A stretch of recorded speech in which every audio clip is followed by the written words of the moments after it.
Hello, I'm NovaSC and I'm making this video for the good folks at Vortex Esports. I thought I'd do something which would interest quite a few people, hopefully.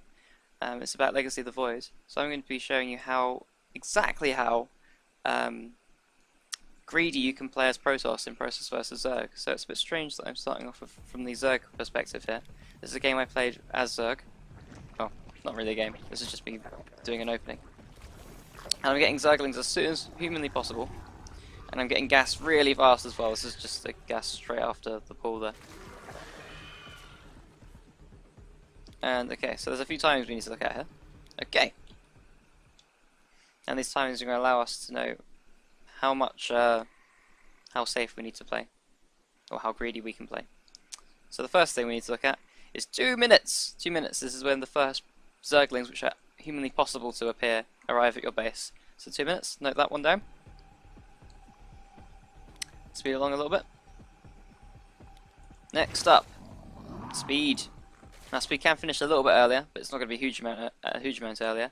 And as you're going to see here, this big wave of Zerglings isn't even at your opponent's base at this point, so the difference in the speed timing isn't going to make a huge difference. So important to note, it can be slightly earlier the speed. Okay, and that finishes around 2 minutes and 50 seconds. That's what we'll go back and show you. There we go. That's 2 minutes and 50 seconds. I shouldn't have had that on ×8 speed. I realise now. I apologise. There we go. So speed finishes up around now, and then very subtly, 3 minutes is when that big wave of Zerglings from the first lava inject appears. So they're the three timings you need to think about. So 2 minutes of the first Zerglings appearing at your base. 250, around that sort of area. Could be slightly earlier for speed. And 3 minutes is a very important timing. 3 minutes is when the big wave of Zerglings first appears. So this is when you really need to start getting your defenses up around 3 minutes. Okay, next replay I need to show you is of me playing some Protoss. Again, I'm not playing against an opponent here, I'm just going to be demonstrating this.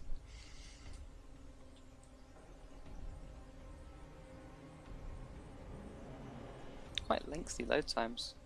Might have to cut this out.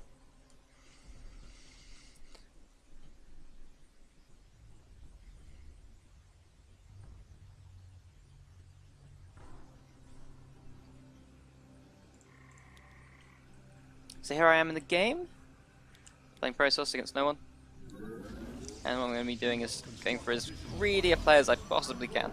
So this is going straight for a 16 Nexus here into a gateway.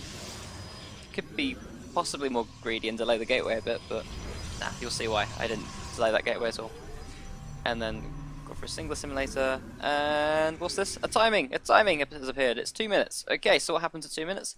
A few more Zerglings could appear. At the most 6. That's quite a commitment from your opponent in that case.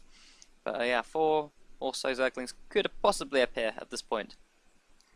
But they're going to have a fully charged Nexus with all its shields to contend with, and I can keep us up, and I can Chrono Boost it with this.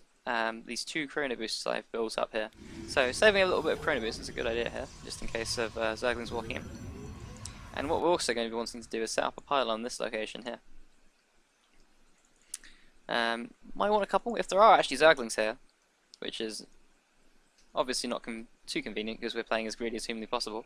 You might want to throw down a couple of pylons, maybe one here as well, so that it's harder for them to be taken out, because it's quite important to get a pylon up there. And we can throw down some gateways, 2 extra gateways here. And there we go, that's that extra pylon to complete the wall with that probe. If we see nothing, we can easily cancel that setup, that's fine. And then, missed one timing, sorry. Missed one timing. That was that. This is about the time speed can finish, possibly slightly earlier. If Zerglings do walk in at this point, throw down a pylon here. In this location, there we go. And then 3 minutes, the speed's finishing up. At this point, we do need a bit of defenses because there is possible for speed and that first wave of Zerglings from the lava injects to be appearing in our base, which is quite a decent amount of Zerglings. So we're going to want to get our mothership core here, shooting away at that, and we're going to want to queue up a sentry or a stalker or something. When these gateways finish up, we're going to want to stalker, because it's going to be quite a tight defense. But this is as greedy a opening as we are possibly allowed to do, and and we are assuming that our opponents are doing the most aggressive possible opening that we're allowed to do. And as you can see, it is still possible to hold on, so I can conclude this is one of my favourite builds. And yeah, this is the greediest thing you can do. So yeah, hope you like that, and you can play around with it. What I'm also doing in this game is adding on extra assimilator as soon as I go over 16 probes on minerals here, and I'm adding on warp gate, and I'm going to be chrono boosting that. If I don't see Zerglings, which I obviously haven't because I'm not against anyone, I would be chrono boosting this. As I said before, if I saw units, I'd be chrono boosting this, and possibly chrono boosting probes actually, because probes are pretty helpful for dealing with Zerglings, surprisingly enough, and possibly getting a second wall. And the next step is getting a forge, like very soon, like within like 5 seconds. I'd be getting a forge. Actually, my next 150, I'd be getting a forge at this point, because yeah, the next threat, possible threat of cheese and stuff, is roaches, baneling busts. Cannons are pretty good in that situation, because your opponent has committed so much, and you're in such a good economy that you can afford to throw down some cannons, some extra cannons in preparation. And another good thing to do, I'm going on a bit here, sorry.